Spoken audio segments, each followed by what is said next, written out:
Muy buenos días, les saluda Rodrigo Menéndez y hoy, bueno, estoy muy contento por la reincorporación de don Raúl Arceo acá con nosotros en el programa. Raúl, bienvenido. Gracias, Rodrigo. Luis, gusto verles nuevamente. Bienvenido. Ya negociamos el contrato. El fichaje. A este gustado programa de numerosas audiencias. Muchas gracias.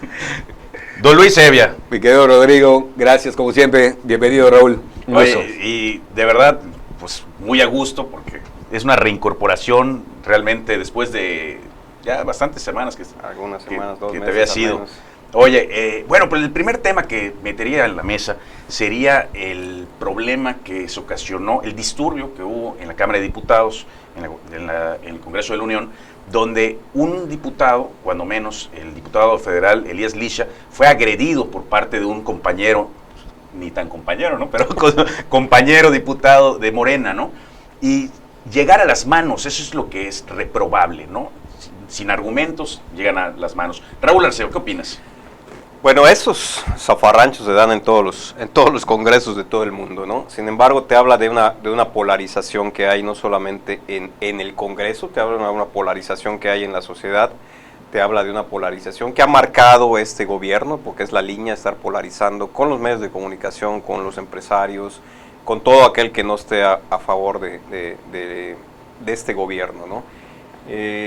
Lamentable porque debe ser un espacio de diálogo, debe ser un espacio de debate, debe ser donde se debatan las ideas, la confrontación ideológica, de posturas, con razonamientos, etcétera, ¿no? Se está en el Congreso, recordemos que se debaten cosas muy importantes, el tema del presupuesto, el tema de las leyes, las normas que nos rigen, etcétera. Entonces, que se llegue a este grado, la verdad es bastante lamentable.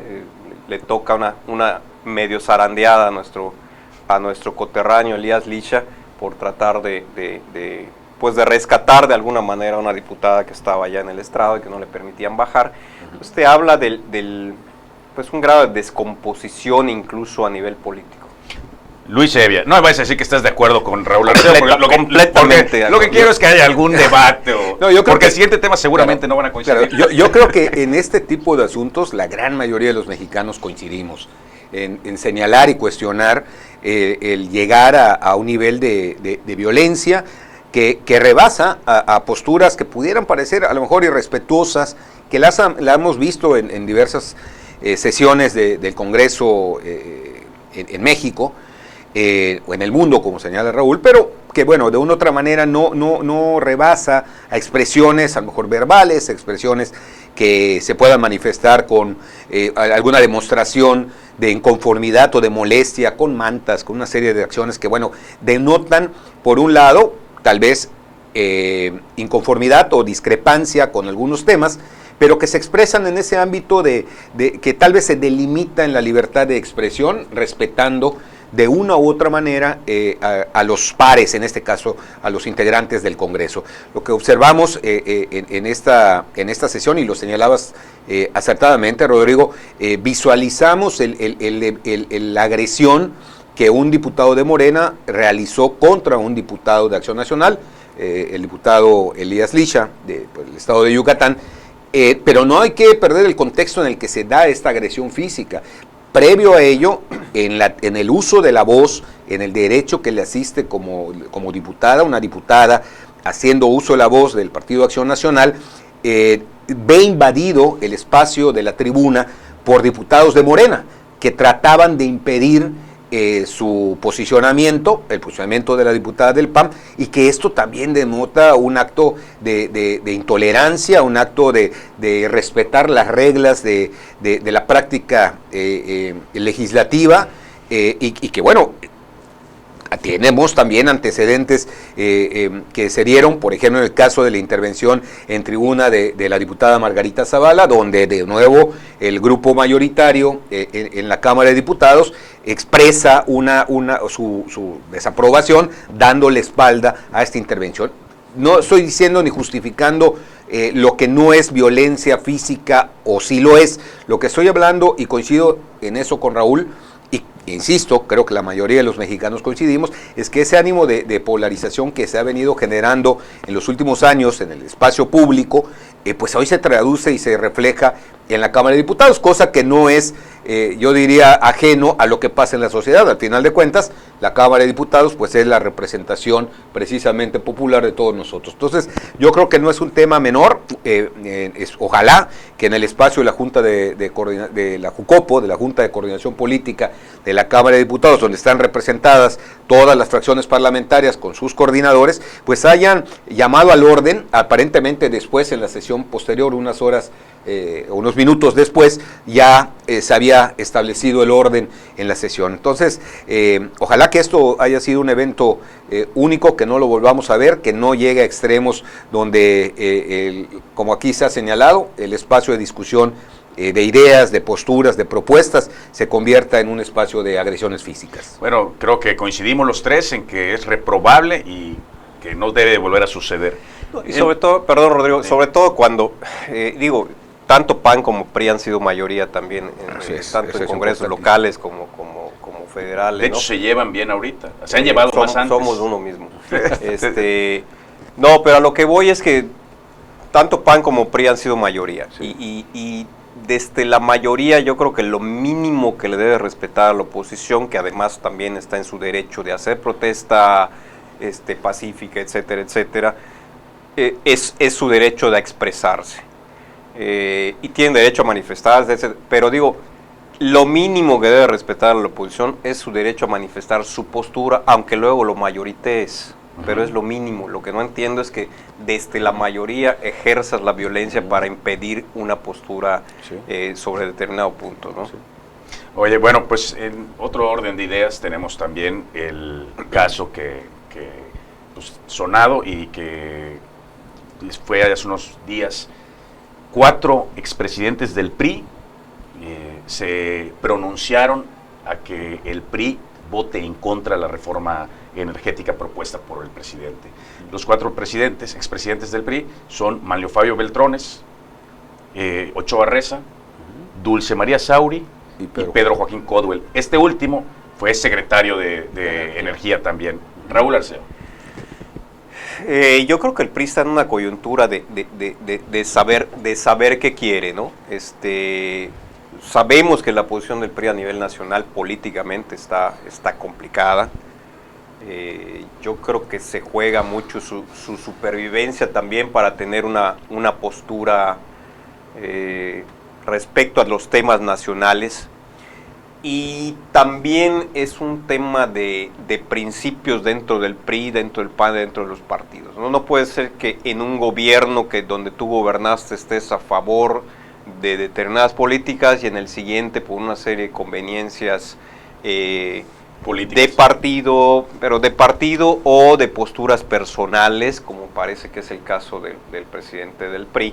O sea, debieran ser contundentes. Si costó mucho trabajo la reforma, podemos discutir el tema del desempeño y evaluar a unos años la reforma, si está bien o está mal, cómo ha sido a final de cuentas el beneficio final, que es el que se requiere para la población, no solamente para el consumo de la electricidad, sino también el tema de las energías, el tema sustentable, etcétera, etcétera.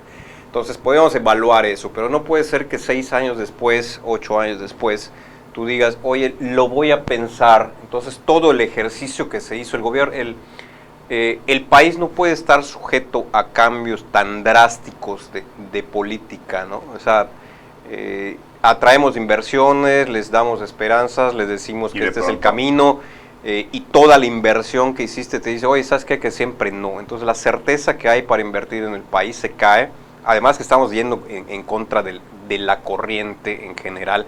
Independientemente, vamos a suponer que Comisión, que llegó en algún momento a ser una empresa de clase mundial como ellos promovían, era una empresa, lo hemos visto en muchos huracanes donde ponen el servicio de manera rápida, lo reponen. Vamos a suponer que vuelva a ser un muy eficiente, ¿no? Pero no podemos dejar, ya son otros tiempos, no podemos dejar solo en Comisión cuando además siguen apostando por hidrocarburos. Claro. Luis Hevia. Yo te preguntaría a ti, más que el tema de la reforma, pues el problema del PRI, ¿no? O sea, interno, no es problema. Mira, yo creo que Cuatro el PRI como todos los... señorones. Claro, no, es sin lugar a dudas el posicionamiento que realizaron públicamente estos 4 expresidentes del partido, que son, y no solamente en la vida interna del PRI, me parece que en la vida política de este país son, al menos en el caso, y lo digo con todo respeto, a Ochoa Reza, que en mi opinión personal, inclusive como priista, no está en el nivel, aunque haya sido presidente del Comité Ejecutivo Nacional, en los niveles de experiencia, de conocimiento político de partido. No significa que Ochoa Reza no sea un experto en el tema energético, hablo del tema de partido, pero las voces de Mario Fabio Beltrones, de Pedro Joaquín Codwell y de Dulce María Sauri, sin duda para los priistas nos significa un punto de referencia con relación a los posicionamientos que habrá de realizar, y aquí quisiera hacer un primer apunte. El PRI, es cierto, como partido, tiene una postura con relación al tema energético, y es una postura que está establecida en nuestros documentos básicos, particularmente en nuestra declaración de principios y en el programa de acción, donde se establece cuál es la postura que como partido se deberá adoptar en esta materia. En ese sentido, quienes somos priistas, tenemos como referente nuestros documentos básicos, por eso militamos en un partido, por eso somos parte de esta organización política en nuestra calidad, algunos como en mi caso de militantes, y quienes son simpatizantes tienen otras condiciones, pero el PRI tiene ya una postura que está allá. En mi opinión, es donde fundamentan los expresidentes del PRI, que hemos mencionado, incluyendo desde luego al Liceo Ochoa Reza. En otra ocasión comentaré cuál ha sido, por qué hice ese apunte con relación a él, pero eso no significa que no sea un hombre experimentado, particularmente en el tema energético. Sin embargo, el PRI tiene, insisto, en los documentos básicos, la postura a adoptar en este tema. Y la postura a adoptar en este tema se contrapone a los propósitos de la iniciativa presentada por parte del Ejecutivo Federal. En ese sentido, viéndolo, si me lo permiten, de una manera clara y objetiva, no es un tema nada más que las posturas que tienen, por un lado, un partido político, y por otro lado, como la presenta el titular del Poder Ejecutivo en su visión en materia energética, su visión de política en materia energética, y plasma en la iniciativa.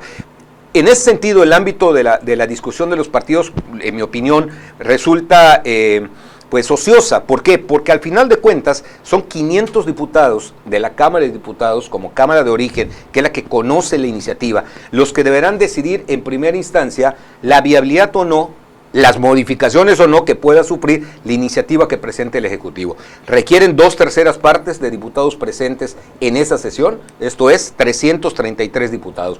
¿Cuál es el asunto? Que en la Cámara de Diputados el partido del que forma parte el titular del Poder Ejecutivo no tiene esos 333 votos para respaldar la iniciativa del presidente, inclusive sumando los votos de Morena con los votos de sus partidos aliados.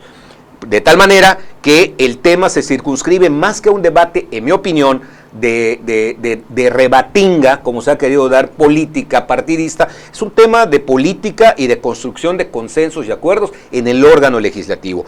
Seguramente habrán de estar trabajando en las próximas semanas pues los representantes de Morena que respaldan la iniciativa del presidente a sumar los votos que requieren para tener esa mayoría calificada, que son 333 votos. El PRI tiene 70 votos. Oye, presentados por sus diputados. Sé que 14 ya dijeron que no van a votar. Bueno, ahí tienes un claro, parámetro. Ese es el tema no es del PRI, el tema es que hay 500 diputados que están en un proceso de revisión, estudio y análisis de una iniciativa y que deberán, de acuerdo al tiempo legislativo, en una sesión de pleno, emitir un voto. El PRI tiene 70 diputados.